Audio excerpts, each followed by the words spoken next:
Fort Worth has issued a tornado warning for southeastern Corio County and central Texas, north central Bell County and central Texas, until 5:45 p.m. Central Daylight Time. At 5 p.m. Central Daylight Time, a severe thunderstorm capable of producing a tornado was located 8 miles north of Fort Hood, moving east at 30 miles per hour. Hazard, tornado. Source, radar indicated rotation. Impact, flying debris will be dangerous to those caught without shelter. Mobile homes will be damaged or destroyed. Damage to roofs, windows, and vehicles will occur. Tree damage is likely.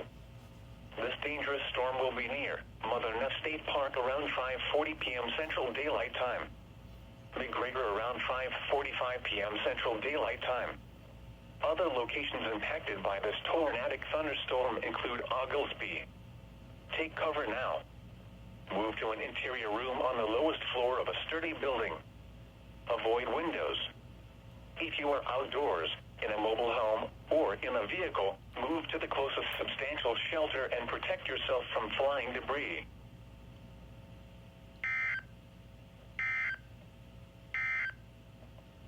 Now let's check on your local